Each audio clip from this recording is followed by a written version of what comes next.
Captain, we have them! We've established Transporter Lock, the Star Trek Discovery podcast. Join Ken and Sabriel each week as they explore strange new episodes, seek out new plots and new characters, and boldly go where no podcast has gone before.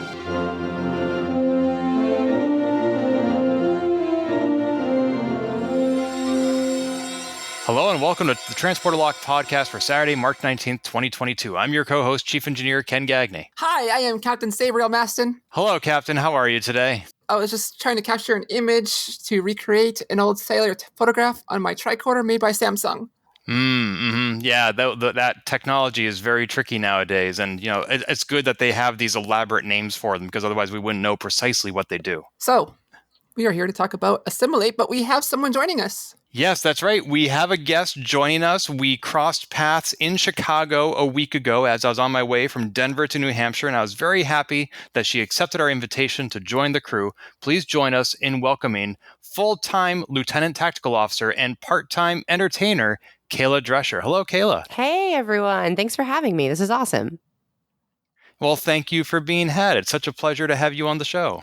I feel like I am almost unqualified to be talking about Star Trek at this time, but I'm really pumped to be a part of it. So thank you for asking. Well, my pleasure. And we are eager to hear all about your history with Star Trek. But first, I think we need to elaborate on the profession that caused us to cross paths. Kayla, you are a renowned magician. You perform at the Magic Castle in Los Angeles. You've performed for organizations including IBM, Microsoft, Johns Hopkins University. You have performed for Penn and Teller on the show Fool Us. And you are a full-time magician, part-time scientist, part-time educator, part-time bartender. You are a magician of all trades, and you have brought us under your spell. Tell us more about your history with magic.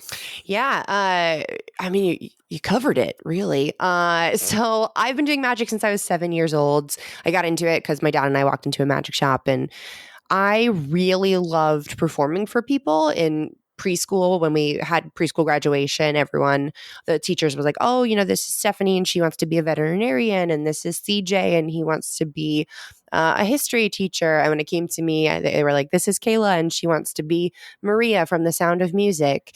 And I just loved performing for people. It was great, but I also was really logical and sciencey, and I like digging in the dirt and experimenting with things. And when I found magic, it just kind of clicked both of those parts of my brain together. And because behind the scenes of magic, it's very experimenty. It's very, you got to know a lot about magnets and angles and all this stuff. And then when you get to perform it, it's really satisfying because then the audience gives you that instant feedback of, oh, wow, that's really cool. So all your behind the scenes stuff was really worth it. And so I dove into magic as a profession right after I graduated college in 2012. And I've been doing it since. I lived in Boston, I lived in Vegas, and now I'm in Los Angeles. And then you and I got to meet I have a residency run right now at the Chicago Magic Lounge. I've been here for 3 months. And so I'm getting to do my hour-long show here, which is really, really cool. It's a rare opportunity. And I got to be in Chicago for 3 months and perform at this amazing venue that's made specifically for magic. So that's the magic part. Hello. That is awesome. And I was unaware that you were Kayla that I'd seen on Fool Us. Oh, no way. Yeah. That's so cool. That part I did not know that. So yeah. All right. It's been a few years, but It has been a few years. I was on season 4, so I think they're about to start season 8 right now, I think. So it's been a while. And yeah, that routine is like one of my favorites because it's the only routine that's not super comedy based in the show. It's more of a relaxed, emotional, sweet piece. But I think, Ken, you saw on Wednesday at the show, I had the most ideal human being come up and help with that routine. And when someone comes up and they're very playful and fun, like Teller was, that routine is like just pure gold. So that's cool. Thanks for watching it. That's really cool. Yeah, I was very fortunate to be able to see that performed live. And I was also very fortunate to be a part of one of your other tricks. Although I have to say, given how we met, the real trick is how cordial we're being right now, because you and I nearly came to blows in our argument over who is the best Star Trek captain. So I do this routine that I called Ken up for, and where three guys play different silly roles of high school or very typical high school kids. And they're trying to win a date with high school Kayla, but my parents are pretty much denying it along the way. And it's a really fun routine because people get really into it. And you were the kind of nerdy, smart kid. And whenever I say, can you say something smart, show off how brilliant you are, some people they freeze. Other people will just go E equals MC squared. And then you just went off about Picard.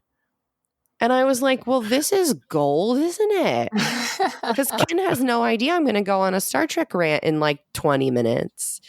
And so it was just this beautiful thing. So it was really fun to like get to basically fight with you in the audience while we're still also trying to do this different trick. So that was great. I loved it. I still think you're wrong, but I loved it. So you think Janeway is the best captain? So Janeway was my first captain. Voyager was my first show. So I love Janeway. I think just looking at the show and the journey that Janeway has throughout it, for me, it's the most compelling and interesting of all of the Star Trek captains. But also one of my favorite things is she didn't get put into the typical box that you could put a woman into. They didn't make her cry every 3 episodes. They didn't make her motherly or wifey or anything. She was just this strong, badass woman captain. And to me, that I just am super connected to that character. And also Kate Mulgrew is like just a gift to this earth, isn't she? Does that mean you're also watching Star Trek Prodigy? I am watching Star Trek Prodigy, if only to know what's happening with hologram Janeway. I actually screamed at the season finale, and it's, oh my God, I can't wait for season 2. It's what a thing they've set up, and I'm so mad I have to wait for it. She's the most interesting part of Prodigy for me as well. Totally agree. Because she's definitely got, she's a hologram, so there's some big stuff. But then in that finale episode, when you see actual Janeway, it's like, oh boy, this is going to be great. And speaking of Prodigy, Kayla, I think you know a former guest of this podcast, Bonnie Gordon. Oh my God, yeah. So Bonnie, I know Bonnie from the Magic Castle, and she's the voice of the computer in Prodigy. She's fantastic. Yeah, we had the pleasure of doing a full 1-hour interview with her all about not only her performance on Star Trek Prodigy, but also her Kickstarter for Con Artist, the new album she's producing. Oh, yeah, that's great. She's one of the most talented people I know. So yeah, that's awesome. You got to talk to her. She's really great. Yay. And I don't know if you've ever had the opportunity, think it's still in publication, but the website Genie, which covers the magic industry. Yep.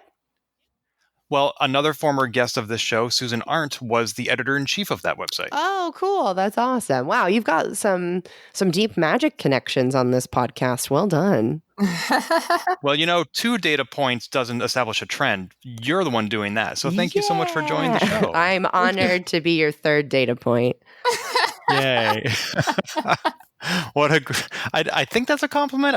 Certainly don't mean it to be dismissive. No, yeah, you are. I only took it as a compliment. Don't you worry. Oh, good. So we will include links in the show notes at transporterlock.com to your website, which is magicinheels.com, as well as your Chicago residency, because as the show airs, there's still an opportunity to see you perform live. And I was also, I have to add, very grateful that the venue required vaccinations, because that allowed me to enjoy your show without worrying. It allows me to also perform the show without worrying, which is really great. So yeah, I'm really happy the lounge they cracked down very quickly at the beginning of when they reopened to make sure that the whole place was safe for staff, performers, and guests. So they had masks required and vaccines required before the city required them, and they just did away with the mask mandate. Now they're optional, but vax only. And if you don't have proof, even if you're like, no, I am vaccinated, you can't stay, which I'm very grateful for. Good. And one more question about your show. I didn't realize this until you just said it. You're saying that your rant about Star Trek captains was independent of me bringing up Star Trek earlier in the show? It is, in fact, independent of you. I say that as people are writing down their hobbies on these cards, I say, I'm going to explain to you why Captain Catherine Janeway is the best Star Trek captain. And then people either applaud or they laugh or there's like absolute silence. And depending on the reaction to the audience, I usually end up comparing Jean-Luc Picard to Janeway and which one's better. But occasionally there's someone in the audience that gives me a different captain. I love when someone says Kirk, because then I'm just like, oh my God, Kirk's only mission in life is to conquer women. So let's move on. And then, just go off. And I do have, for Sisko, my answer is always, how can Sisko be a good captain when he never left his driveway? And that's my whole rant about them. But no one's mentioned anybody else besides Sisko or Kirk or Picard. So I kind of have lines for all of them. But yeah, that is an independent thing. It just depends on how the audience reacts, and then I kind of go off on it. And it's very rare that someone is very passionate about it and wants to fight with me. But it's happened twice before you, and so it was really fun. So what would you say if somebody said their favorite captain was Archer? I literally would just ask them to leave. But he has a dog. Okay, yeah, he has a dog, and Scott Bakula's great. I understand. But, I mean, does anyone even remember that show existed? That is one of my favorite Star Treks. Is it really? It is. You are the only person. There are literally dozens of us. Why is it one of your favorites? What makes it so interesting to you? I won't go into it too deep because we're here to talk about a different one, but the short version is I really enjoy it because it's closer to our time. The crew is inexperienced in space. I love that they let the crew kind of be themselves a little bit more than we have seen in the past with like personal time, even personal attire. And I love Andorians so much. Oh, yeah. And so a bunch of that really just kind of meant together. And I love the aesthetic of the small submarine type ship. So, I mean, there are things to hate and enjoy for each series. And that's just one of the reasons I liked it a lot. I mean, that's fair. I like the idea that it's a little bit closer to us. So I understand. Voyager's still the best. I love Voyager. Okay, I've only seen Voyager once, so we've been every time we have a reference to it, it's fun to remind Ken of the joy of Voyager. Sabriel, I'm so glad you're here. This is going to be great. Well, I'll just leave you two alone then. No, we are here to talk about Picard. So the second season, third episode aired just a few days ago. It's called Assimilation. And on this podcast, Kayla, we just do a sort of a free-ranging, unoutlined discussion about what we liked, what we didn't like, what questions we had. The TLDR of this episode is they finally go back in time and they're trying to find the Watcher. And also Picard wakes up the Queen, who fell asleep because she was sleepy. So, Kayla, what were some of your impressions of this episode? Did you walk away satisfied, annoyed, curious? This episode for me was the best episode of season 2 yet. I think you had said this in the show, but the first episode of Picard for me was like, I just didn't have any idea, like, what storylines are we on? Like, what are we talking about? This one finally had like a really clear trajectory on setting up how to solve all of these issues. But my favorite thing was to watch Agnes and the Borg Queen go and like watch Agnes go through that. And I usually multitask while watching TV, regardless of how into the show I am. And that I had to put everything down during that scene because it was so beautiful and so well acted. And I was just like, oh my God, this is great. And then, of course, I don't know how much spoily you want me to get, but the in that kind of final scene with Agnes and the Borg Queen after she's been disconnected and she's just triumphed over the Borg Queen in terms of knowledge and information. It's like, oh man, that's a really great relationship to be setting up in the third episode. So that was my favorite part for sure.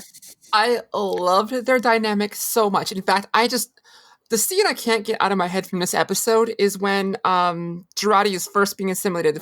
Picard first plugs in the USB cord. And the song cue goes to California Dreamin'. And that's a song about, like wanting to forget your worries, forget your troubles. and Girardi just sitting there in a limp. The camera zooms away as the Borg Queen is looming over both Picard and Girardi as California Dreamin' plays. I'm like, fucking brilliant. Yeah. Bleeping brilliant. Also, I saw a fun fact that I should probably confirm, but California Dreamin' was in part written by, I forget the actor's name, but she played the part of the one that got away in Next Generation, in We Always Have Paris. Oh, really? So that woman, that actor, co-wrote or wrote in part California Dreamin'. So it was this really cool callback to a Next Generation episode. And so when you're just looking at that, you're like, man, all these decisions were right. But you're right, that directorial choice of zooming out and having the Borg Queen loom over them as this really creepy version of the song plays is like, just absolute gold. And you are absolutely correct. Michelle Phillips co-wrote that song and then appeared as Janice Mannheim in We'll Always Have Paris. Wow. What a call. Way to make the connections, Kayla. I saw it on Twitter. I don't like just know these things. That I just want to make it very clear. I saw it on Twitter. My entire Twitter feed is Star Trek. So I just see a lot of fun facts. I want that Twitter feed. It's real easy. And the ending after Girardi, calls off the coordinates and then she says the computer play back the BS that I stole from the Borg Queen, which is adorable and funny. And then the Borg Queen is just like telling her like, you've done something that's more difficult and more dangerous than you realize. You've impressed me. And like, that chills. Yep.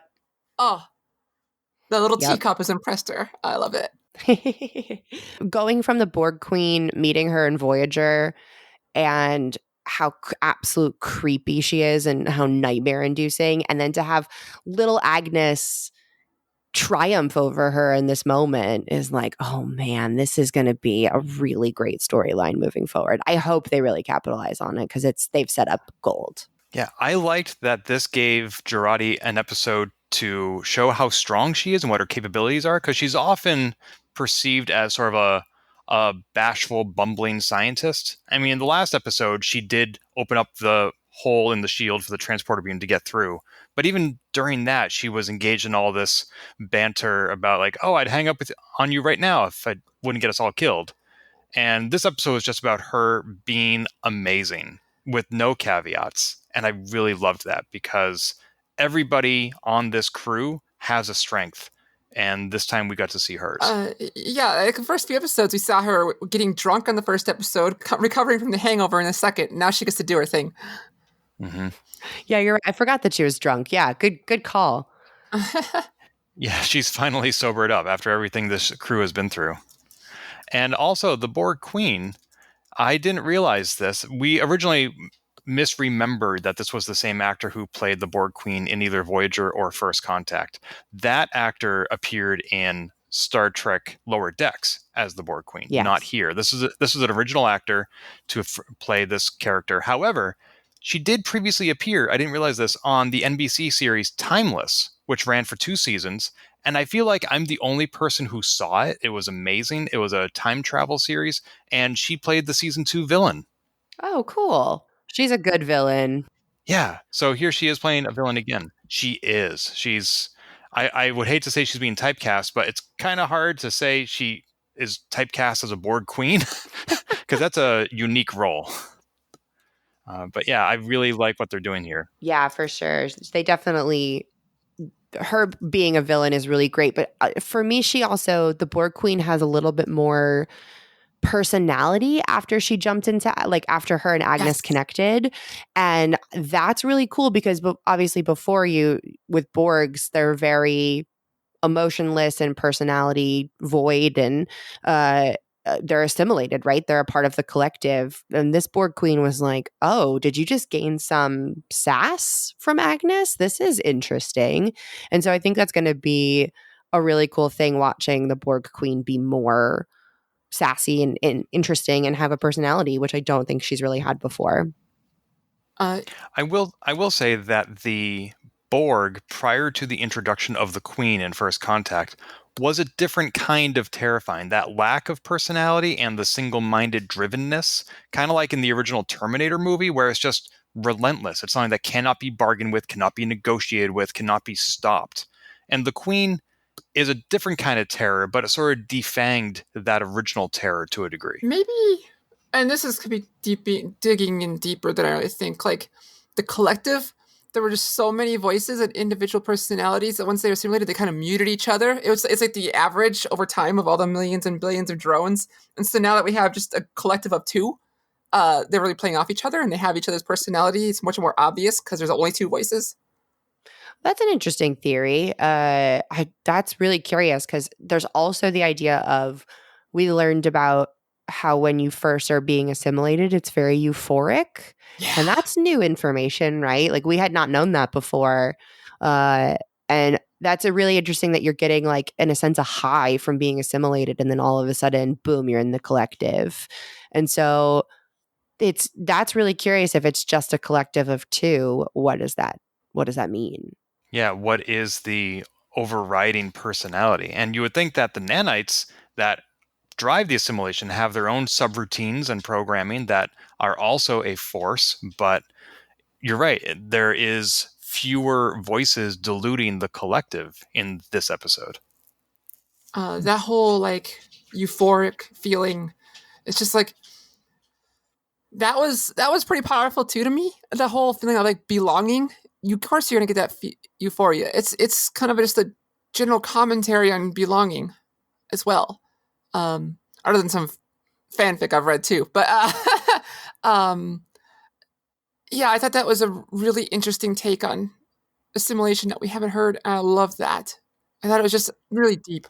Yeah, the Borg Queen even calls Agnes out earlier on and being like, you feel like you don't belong. And then all of a sudden she does, right? In this euphoric experience with this Borg Queen messing around in all of her emotion rooms. And now all of a sudden she's like, oh, this is nice. Let's stay here. And of course, Picard has to pull the plug. Yeah, that whole back and forth with mine. Oh, so good. So good.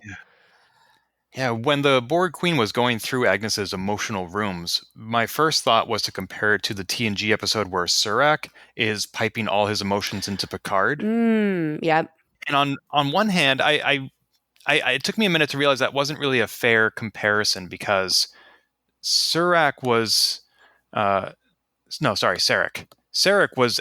experiencing all these unfiltered emotions, kind of like Agnes, but those were more organic, whereas Agnes was being forced to experience these things out of order. You know, I mean, they may have been true feelings, but it was the Borg Queen manipulating her. And whereas Sarek may have had a disease causing him to feel those things, he always felt those things. This is something that Vulcans deal with. They have very powerful, very strong emotions. They just don't exhibit them. And so Agnes wasn't on the same plane as Sarek, but it was still neat to see who somebody is when their inhibitions and their barriers are taken down. Yeah, Agnes even yells at Picard, right? When she's like, oh, we're in the anger room. And then she just goes off. And you're like, oh, what is that? What is that like, what have you been harboring this entire time? That's very interesting. And she also sees him as a father figure. Yep. Yeah, that was interesting. Her line to Picard when she was angry, I wrote it down. Like, you pretend to have feelings to avoid having feelings, so how awful must it be to feel what you feel? Yeah. It's like everyone can read him. Yeah. I think that's a pretty accurate description of Picard, to be honest. Yeah. Yep. I mean, that's definitely the Picard they've set up in this season too. So that even with oh my gosh, I don't remember the character's name, but the Romulan that works on his Laris? vineyard. Laris, thank you. Yeah. Setting up the love interest with Laris, and then Laris is like, no, I think I thought you were just loving the stars, but you're running from something. And then he obviously runs from that relationship. And yeah, they've set up a really complicated Picard in his old age, and that's gonna be fun. Well, jumping back to the beginning of this episode, like there's a whole bunch, there's a big bunch here, but Q, when they're going towards the future, he's like, this is the only, as they're running away from the ships, which I want to talk about in a second, this is the only kind of life you understand. Shall we see what else is lost in the wake of your fear? Again, we're getting these hints of like what Picard knows what he's running from, I think, and he won't tell anybody else. He's just scared to express these emotions. Also, what's wrong with Q? Yeah. Something's wrong. He's never been angry before. Yeah, and we've theorized about that, Sabriel and I, a little bit about how, on one hand, this is just a darker, grittier era in which to be telling TV stories. But also, I don't think it's a coincidence that Borg and Q showed up at the same time. I mean, Q has previously admonished his son on Voyager, do not antagonize the Borg. And I think in this season, we're going to find out the reason for that. The closed captioning might have given something away in the opening, in the recap on the previous episode. And it may have been there before and I forgot about it or missed it. But when the Borg green blob in space was talking and calling for Picard, it said the speaker is Legion. And I'm like, what is Legion? And I wonder, like, is that another name for the Borg? Is that the specialized Borg? Like, what in the world? Is this like a Q Borg hybrid? What is going on? Yeah, I mean, Legion is used in a lot of science fiction to describe a collective with a lowercase c. And so I could imagine it's just how the closed captions decide to represent the Borg. The Legion of Voices. Yeah, but it could also be if it's a capital L, then that could mean something else entirely. Yeah, it was all caps. I don't know if it actually changed anything, though. Are you saying it's an acronym? Oh my gosh. No, but... Let's see, I'm not going to acronym. Locutus enters great ideas of none. Wow, that was not a good one, but it was not good, but it was impressive. Well done. And you just pulled that out of your hat. It's amazing. Literally. The beginning, the opening. I'm so glad they just kind of fast forward through there. I hated that cliffhanger last week of alternate husband holding guns. Like, we got to get through this.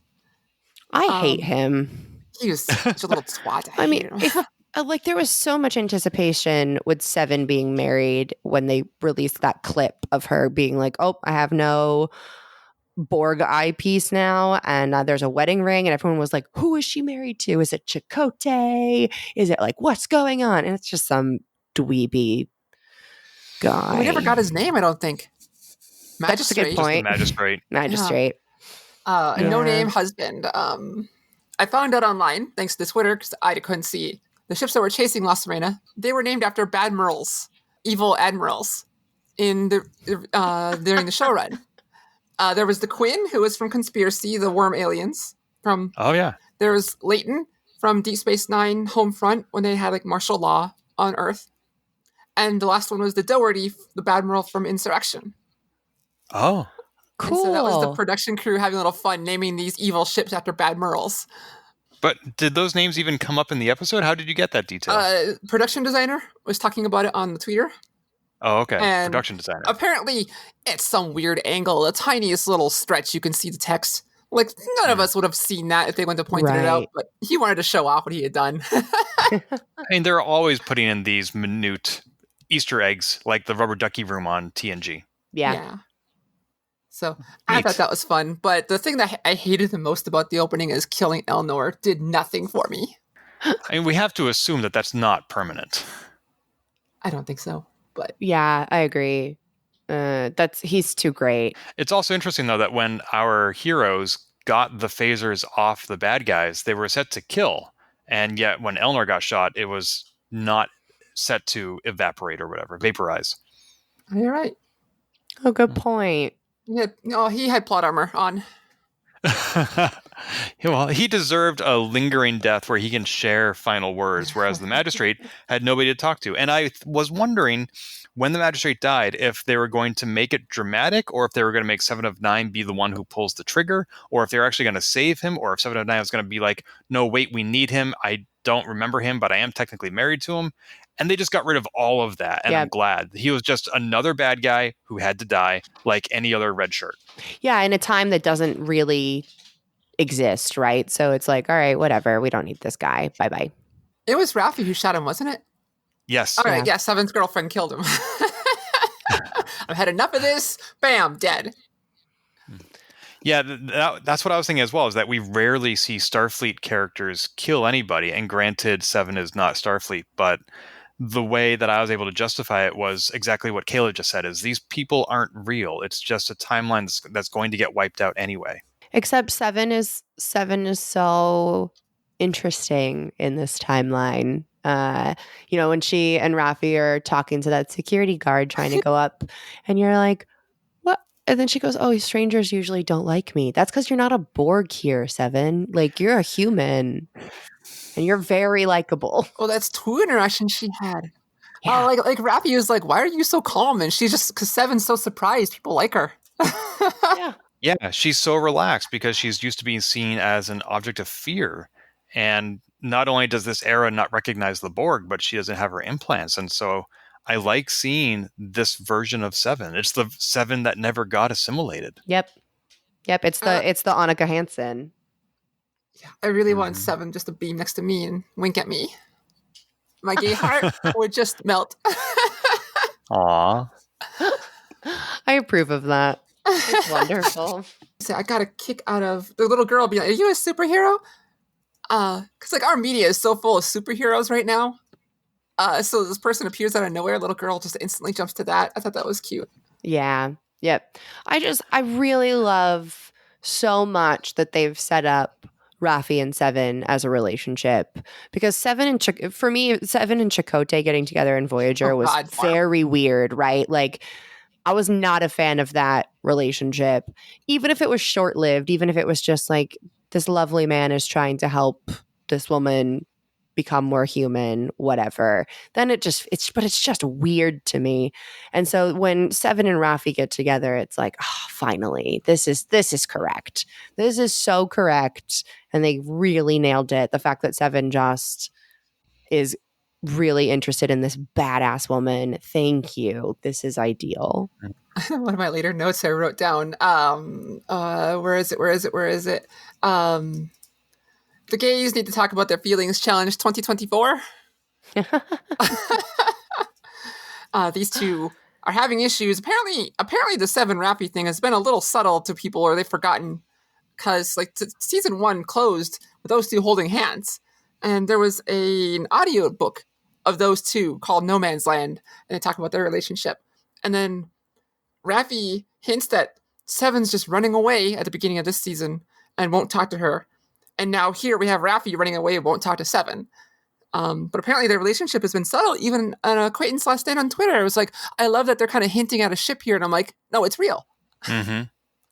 And to me, it's so obvious, but I guess it's not for everyone. Jerry Ryan also, someone had tweeted her right after that season finale where her and Raffi, Seven and Raffi are holding hands. And someone was like, wait a minute, is Seven? And then posted the bisexual flag. Mm-hmm. And Jerry Ryan commented back with a rainbow flag.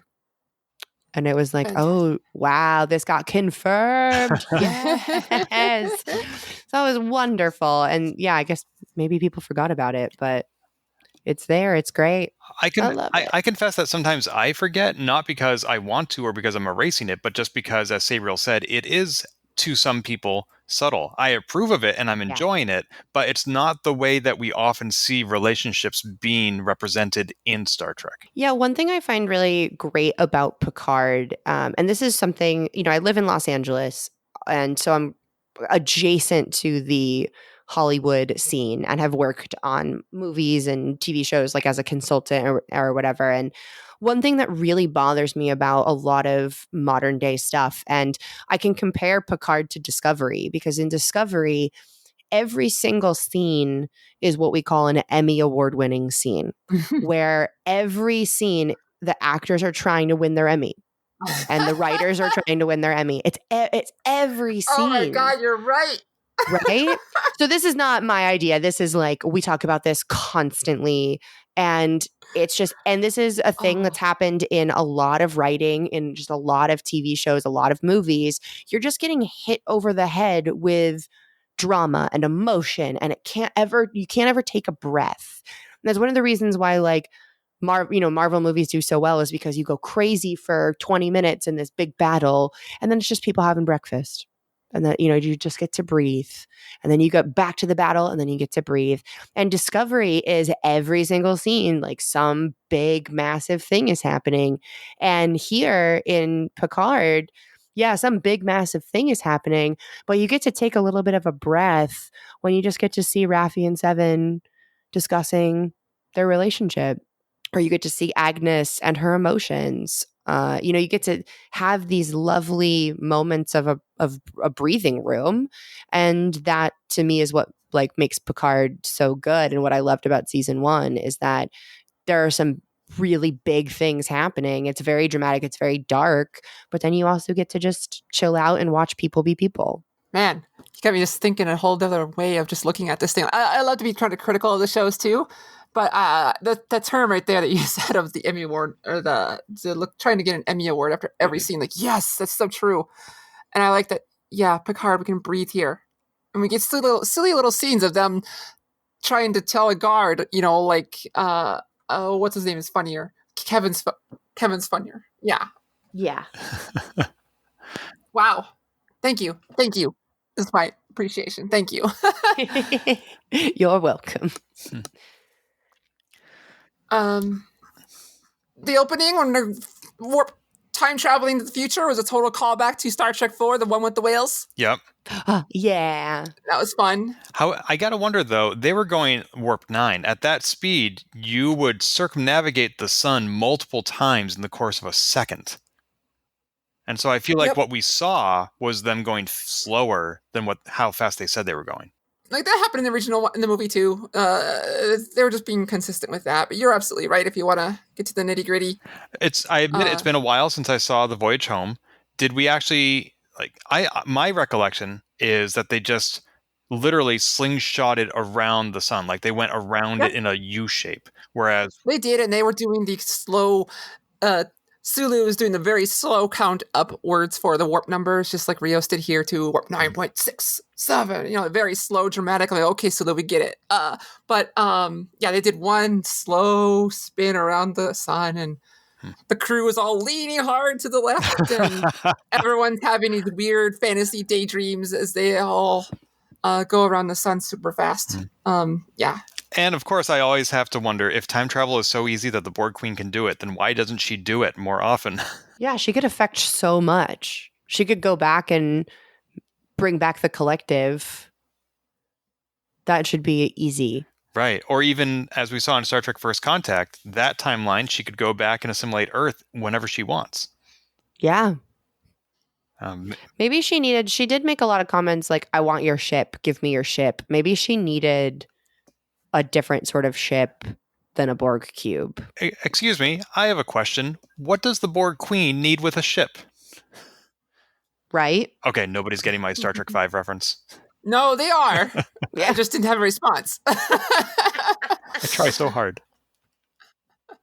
Yeah, if she got that ship, I mean, that is a level of technology so far beyond what that century of Earth has that the future would be lost. And that reminds me, when I think it was either Agnes or Raffi or Seven, somebody said, "Welcome to 21st century Earth," I kind of expected Picard to say, "Oh, I've been here before.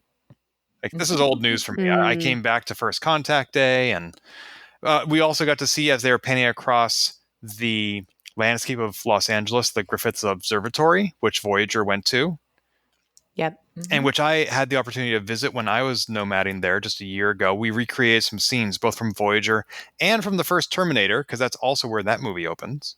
And it's been the tunnels up to the Griffith Observatory and the observatory been in so many things. It's in it's like oh my god, anything that takes place in LA goes up there. One of my favorite things about nomading in LA was all the movie sets I got to visit. I went to the amusement park that the Karate Kid went to. I went to Vasquez Rocks, which has often been Vulcan. I went to where the last Starfighter played his arcade game at the convenience store. And I went to the Griffiths Observatory. And Kayla, you must be inundated with opportunities to visit movie sets. It's funny because I'm like, I guess I've eaten in a plate in a restaurant that was in a movie, but I think I've been in LA for 8 years. Seeing a celebrity in a restaurant or someone saying like, "Oh, this movie was filmed here," or like, "Oh, can we go tour the studio or whatever?" You kind of just get over it because it's everywhere all of the time. So I'm sure I have. I probably have no idea that I've been to places that actually mean something to movie watchers. The only one that's really meant anything to me, like I've been to a few too, but like the only one that was neat to me, like really cool, was Vasquez Rocks. Because it's just been in everything as well. Star Trek, Westworld. I mean, just about any TV show. That's set outside in the desert. Yeah, and unlike Kayla, who's been there for 8 years, I knew I was going to be in the LA area for only a month or two. And so that caused me to prioritize doing some things that otherwise would be low on the list. So when I went out to lunch, Sabriel, with our mutual friend Sarah and Tatiana, I was like, oh, we're only a half a mile from Buffy's high school. Let's go visit that. And of course, Sarah and Tatiana, who are from that area, were like, we can go there anytime. And I was like, I can't. We're going today. I take it back. Griffith Observatory was one of the other places I really wanted to go because when I was little, The Rocketeer was my favorite movie. And it was featured heavily in there. And so like that was one of my perfect dates. Always growing up, for someone to take me there, and someone did. And at night, it was beautiful. Yay. So yes, okay, I guess I had two places that were actually interesting to me. We haven't talked about Chris at all yet. Let's chat about that plot. Yeah, he got beamed into the middle of the air. I don't think we've seen that before. When it first happened, I thought, oh, this is clearly for comedic effect, especially with California Dreamin' playing in the background. But once he hit the ground and I saw blood, I was like, oh, I'm not laughing anymore. Right. I think it's really interesting that this episode chose to grab a whole bunch of issues that current day Earth is dealing with. So you had climate change in there, you had immigration issues, you had homelessness. And I will say, like, living in LA, all of that is really accurate. Like the scene where they show the mountain on fire is like, seen that. Definitely seen that. The homeless encampment, yep, saw it. It's everywhere. Immigration, yep, know somebody that got pulled out of their job and was arrested by ICE. Like that is a massive, they really nailed Los Angeles. And even though it's supposed to be in not 2022, but it's close enough. It's like, yeah, this is accurate. This is incredibly accurate to what Los Angeles looks like. And I can see how Earth could choose to do one of two things. They could either choose to fix it all, or they could choose to just deal with it. And their timeline that they're experiencing now is Earth just dealt with it in weird, wrong ways. And that's where violence came in, and bigotry and all of that in the timeline they're experiencing now. But if Earth chose to actually solve all the issues and figure out how to fix the problems, then they have their timeline that they are used to, their normal timeline. So I thought that was really interesting how they decided to deal with all that. I'm also very curious because they've definitely set up a little bit of a romantic relationship, which reminds me a lot of Tom Paris and Sarah Silverman. And so I'm like, oh, that's, what I wonder what will happen there and like how that will influence the future, because he's talking to her kid and talking to her, and obviously they get arrested, and yeah, that's it's a very curious thing they've set up. I loved the relationship between Teresa and Chris. It was just so cute and funny. I can't wait to see where that goes. I was heavily in favor. Like, yes, these two are awesome together. So at the end of Star Trek IV, Kirk brought the Doctor to the future with him because they had a thing, I guess. And I don't see the same thing happening here, because are they going to bring her and her kid to the future? Is Chris going to stay in the past, which I can't imagine Picard allowing? I don't think that was even being set up at all. I didn't think of that. But if this is a romance, the only way it can end is with them not staying together due to the temporal divide. And that's sad. If it's a romance, I guess. It's true. And I have been coached recently that I should appreciate romances no matter how long they last. But I can't help but wonder, what is the end game for this series or for this season?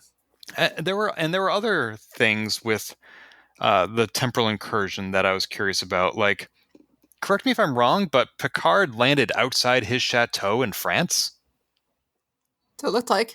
I mean, and so is he expecting his ancestors to not come out in the morning and say, hey, that spaceship wasn't there last night. Let's go see what's going on. Yeah, I think his choice of landing is going to matter in the future. Here, it's just been so quickly, but I was thinking that too. It's going to matter. Something is going to come up. Yeah, we'll have to, right? Yeah. Right. And who's he going to meet? Because they've also set up this thing with his mother. And obviously his mother's not around where they in this past time right now, because that's too long ago. But I feel like there's got to be some sort of callback to his mother saying, look up, or whatever it is. There's got to be something that happens with his ancestors. That just feels like the right writing path to go. But right, like this is so far back where no one's going to recognize him. So he can, or he's not going to look familiar. And so he can, unless you're part of the Brent Spiner bloodline, then you look the same no matter what time zone you're. Oh, that's it. Those are some very dominant genes. Right. But so like he's gonna go into that little room, the observatory, not the conservatory. Yeah. He's gonna go in there. He's going to at some point. I just know it. Yeah. Yeah, absolutely. When he asked for helm control to control the landing, I thought he was going to direct them toward Gravit Island, an isolated and uninhabited island located in Earth's South Pacific, because that's where he told his Enterprise crew to stay out of time's way when he thought in First Contact they were going to stay in that era. Like, everybody got into their little escape pods and they all went down to Gravit Island. I was like, Picard, you've solved this problem before. Oh, well. And you know, they don't need to land near Los Angeles. He said that. So they landed in France. Gravit Island would have been just as good. I have a question. Because of what is that, the 30% rule where the movies can't have to be like 30% off canon? Do you know what I'm talking about? I have not heard that. No. I hadn't heard that. My understanding is, now, again, I'm new to the Star Trek world. I've only been watching it since October 2020. So I'm definitely not as educated on this, but my understanding is the movies have to be 30% off canon to the TV shows. And that's why, Klingons look weird and all this stuff. And my understanding is there's one. I don't know about the Picard and Discovery. I don't know if they fall into the movie category or into the TV show category. But I think they fall into the TV show category, which means that some of the stuff that happened in the movies, it can't happen in the TV shows because of that rule. Oh, interesting. So, I mean, they can reference it, like the fact that Data died saving Picard in Nemesis, but yes, other things they can't, maybe? Yes, and also I think, did they not reference, I think they referenced the death differently in Picard, right? I don't know if they actually used the exact story. I don't think they went into a detailed explanation, but I think they just said that he died saving me, and that could describe a lot of different scenarios. Right. So they can still use that reference, but they can't show clips from the movies, or they can't reference the exact storyline because of this rule that exists. I was not aware of that. That's fascinating. I'm gonna look it up. Someone told me about it. Someone who is a massive Trekkie told me about it, and so I'm gonna find the information so that we can confirm it. Also, something I didn't realize. Did you just say that you only started watching Star Trek during the pandemic? Yeah. Wow. Yep, that is correct. I mean, given your exhaustive knowledge, I assumed that, like me and Sabriel, this was something you grew up with. Nope. So I knew that if I dove into Star Trek, I was going to have a problem. It was going to be a deep-seated addiction. And so I consciously chose not to do it because I knew it was going to take up all of my life. And then when we realized, this pandemic thing is going to be a minute, I called up my buddy who is a massive Trekkie, has been since the original series. And I said, all right, where do I start? And he said, start with Voyager. I think you'll really love it. And so I did. And here we are. And that was October 2020. And now I'm on a podcast. So big time. Good things can happen. It's amazing. Yeah. Yeah. I never would have thought to tell somebody to start with Voyager. Did you also end with Voyager? Or did you go back and watch other shows as well? So I started with Voyager, then went to the original series, and then I just did everything sort of in the order that they came out. So started Voyager, then went original, Next Generation. I had some difficulties with Deep Space Nine. Just it's not for me. So I didn't watch the last season of Deep Space Nine yet. I have one more season to watch. My understanding is that's the good one, so I'm really excited. And then Enterprise, and I haven't quite made my way through all of the movies yet, but I've seen all of the movies with the original with Kirk and Spock and such. And then I saw the J.J. Abrams ones. So yeah, I'm still a couple things missing from my knowledge. But yeah, still new. I watch Voyager or Next Generation to fall asleep every night. So it's a problem. Well, I'm glad you're not turned off from Deep Space Nine because there is some impressive storytelling, especially in the last season. And Are you also watching Discovery? I am watching Discovery. We talked about Prodigy and Picard. So yeah, watching all of them. And then what's the one that's just about to come out? Strange New Worlds. Yeah. Exciting. Yep. So that's exciting. Awesome. Yeah. It's all my time. I work on nothing else. Wow. I mean, I didn't realize being a magician would afford you so much time to watch Star Trek. Oh, it doesn't. It totally doesn't. You make time. Yes, I make the time. I prioritize, certainly. Good. Cool. Let's see. Going back to Picard, I got to say that there were a lot of independent moments in this episode I liked. As we discussed, I really liked the Jurati Queen scene. And Christoph and Teresa, as we mentioned. But at the same time, I felt like setting it in close to modern age removed a lot of what makes Star Trek unique. And I felt like there were a lot of different shows this episode could have been. And I found that a little disappointing. What did you all think? I didn't at all find it disappointing. Star Trek's been in this time period before, and so that wasn't anything wild or outlandish. And they can also put their own little spin on it. Also, perfect sense with COVID. Like, let's get outside and record some stuff instead of staying indoors. That's a good point. No, I didn't have any. That didn't occur to me at all. Yeah, I didn't get that either, but I do understand what you're saying. It makes sense. I just didn't see that on original viewing. Yeah, like just Christoph being in a hospital and not being able to say who he is and having to get something back. I'm like, that didn't feel original to me. I like what the actors did with it, but script wise, I was like, this wasn't really my jam. It kind of reminded me of the Enterprise episode Carpenter Street, where they went back to the year like 2004, I think it was. And it was just a blah episode of Enterprise, and the reviews were not great. And again, that was mostly the script, not the actors. And so, Kayla, you said this was one of your favorite episodes of this season so far. For me, it was actually one of my least favorite episodes so far. Yeah. No, I got so much out of this. I enjoyed the trip so much. It's one of mine too. Like, Rafi getting here and not putting up with anything. The guy tries to mug her and she's like, no. Yep. I love Teresa, just like experiencing like, yep, this is our healthcare. Oh, also the whole Jurati, like, okay, no butterflies, no causing waves, don't go to any hospitals. Yep. And Chris immediately goes to the hospital, with the Chekhov's hospital. And then Christoph sort of doubled down too. I understood at the end that he had to get the badge back, no objection there, but he sort of went all in and said, either they're going to get me and the badge, or they're going to get neither. And I feel like that was a bad bet. Oh, probably. But it's Chris. It's Chris. Yeah. It's Chris. Yeah. I think that's the right answer.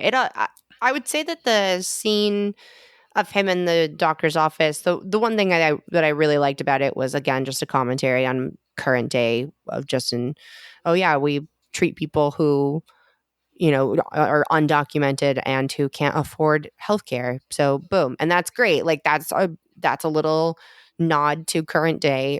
So I was a big fan of kind of all of those references, but I'm not sure I kind of even forgot that happened. So it wasn't super memorable to me. I think the main things for me that made this episode so satisfying was Agnes and the Borg Queen, that whole scene. And then Raffi and Seven, and like Seven discovering who she could have been if she was not assimilated, and her personality, and the fact that she is human and doesn't have that void of personality. Those are the things that made this episode super satisfying for me. I wonder what sort of consequences this experience will have on Seven. Like maybe she won't want to go back because she likes being able to blend into a crowd. Yeah, and the one thing that I keep trying to remember is there's only 4 seasons of this show. 3. So is there 3? I thought there was 4. Yeah, there might have one more. Oh, wait, we're in season 2. You are correct. So there's only going to be so many episodes. So they are going to have to wrap all of this up at some point. So yeah, it's a good question. Is like, will Seven stay? Will she not want to go back? Will she go? What will happen between her and Raffi? Like, there's a lot going on with that. And the fact that she is discovering, she obviously in Voyager was like, I want to be human, but I'm having a lot of difficulty. I want to date, and the holographic doctor is helping me do that, and all of that is leading into the fact that she now gets to do that. So what's going to happen? Mm-hmm. We're getting long here, but a few things we kind of brushed on or didn't talk about. Picard is going to go through some serious stuff because of the Borg stuff. He was very traumatized when Jurati was like first bringing up the idea of assimilation, and then while she was doing it, he was not in a good place. Yeah. So I wonder if that's going to be the impetus for him going to go check out the chateau. Plus, also, this is a timeline where there are other Picards. In his world, he's the only Picard left. They've all died. That's right. Good point. The first episode of this season, he started by saying, I am the last of my line, but there are many firsts in the audience today. Elnor, stand up. I kind of forgot about them specifically calling that out. Interesting. Apparently the guard that Raffi and Seven talked to was in Enterprise in 2 different roles. Just as like a walk-on. He was in the kitchen once when Hoshi was talking. I don't know the other one. So we got to play another character here. How fun. Rick and Morty is canon in the Star Trek universe. Yeah. Although that brings up a tangent, which is in the Star Trek timeline, I mean, Khan is clearly canon. He showed up in Space Seed and The Wrath of Khan, and we've seen the eugenics, and one of those characters is going to show up in Strange New Worlds. The eugenics wars occurred in the 90s in the Star Trek timeline. Mm-hmm. So are they going back to a 2024 where the eugenics wars were now 30 years ago? Yeah, if they're going to stick to that, yeah. Because the timeline that they have arrived in 2024 looks a lot like our timeline, which does not have a eugenics wars. And so can we believe that there could have been a war 30 years ago, and despite that, we somehow still have Rick and Morty? Apparently. Wow. Something happened across the streams to make it happen. That's a very resilient TV series. That's impressive. And that also reminds me that the Borg Queen said that going back in time to before the incursion allowed her to be more lucid, which made me wonder, has she not been lucid for the 400 years since? I don't know. But she did encourage them to find the Watcher, and they got a blip on their tricorder that there apparently is some alien tech in use. So this isn't just a human or somebody who belongs in that time period on that planet. Do we, Kayla, Sabriel and I already theorized last week about who and what that might be. Do you have any ideas? Oh, man. I don't. I know I was watching this episode going, man, who the hell is that?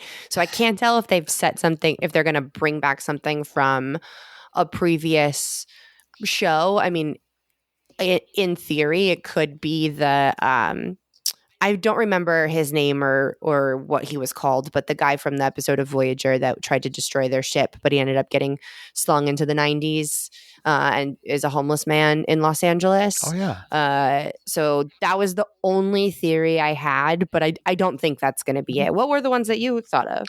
Well, even now, like, if it's someone we know, the two characters that come to mind are Guinan and Soji, which one doesn't make any sense. Oh, Guinan. That's right, because she's been hanging around Earth since Mark Twain. Guinan.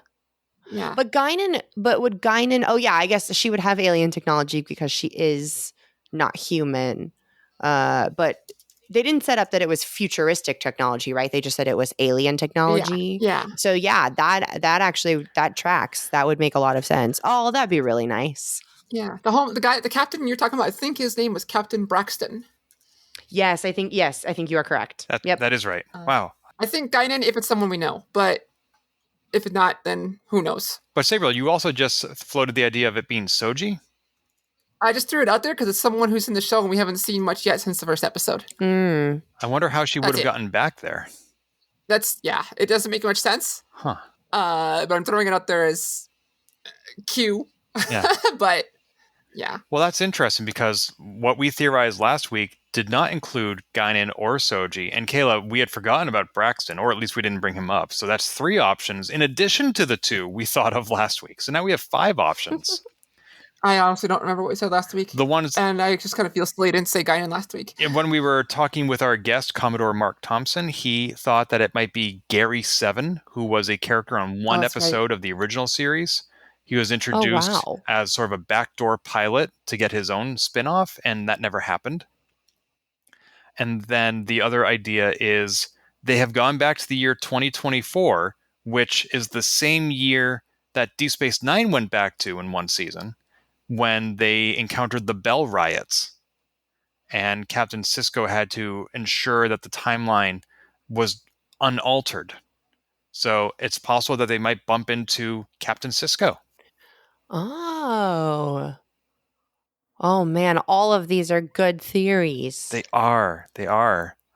I mean, there are so many years that Star Trek could go back to. The fact that they would choose the same year twice doesn't seem like a coincidence. Although we don't actually know that they did arrive in 2024.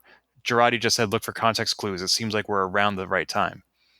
And they haven't bothered to go get a newspaper since arriving. Right. That's a good point. Mm-hmm. So we just know that they are sometime before Q made the change. I really hope it's Guinan. I'm pulling for Guinan hard. I just love her so much. And it would be weird that she would come back for just a single episode and then that kind of be it. Because it's Whoopi Goldberg. So it would be really interesting if it was Guinan.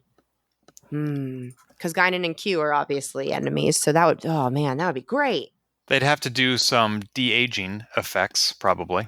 Sure. Although, here's another idea. What if the Watcher they're looking for is Stacey Abrams? Kayla, you may not get that reference yet, but it'll make sense in time. Oh, I do. I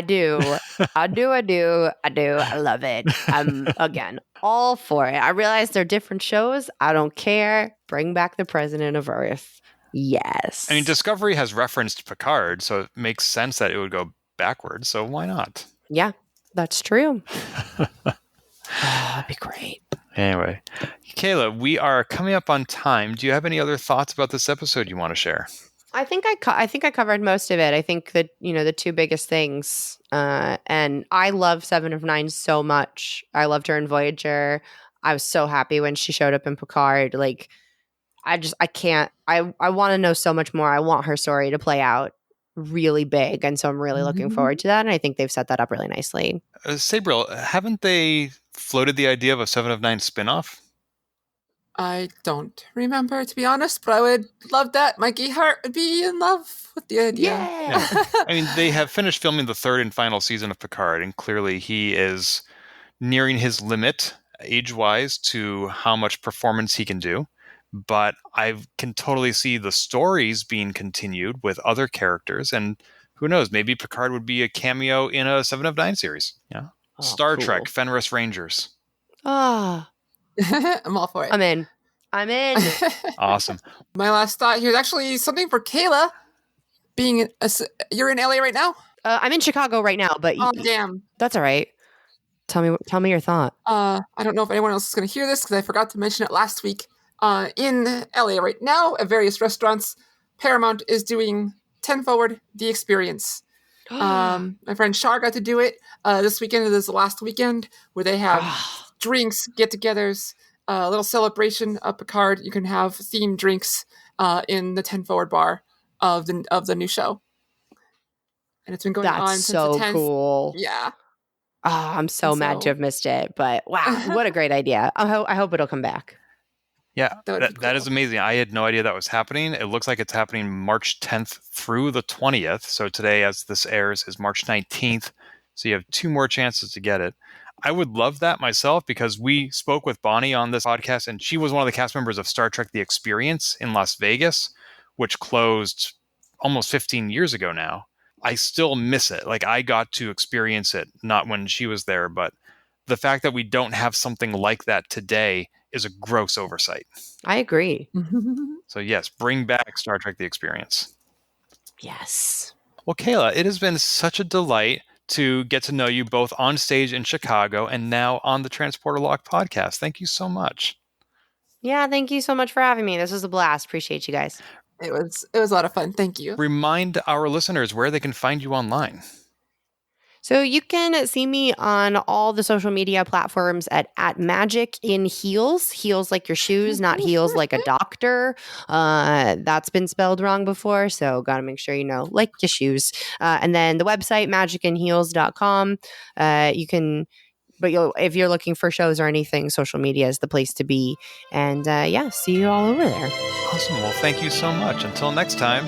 Bye. If you've enjoyed this episode, please leave a review on iTunes and keep your hailing frequencies open by following us on Twitter at TransporterLock or subscribing to our podcast and email newsletter at transporterlock.com.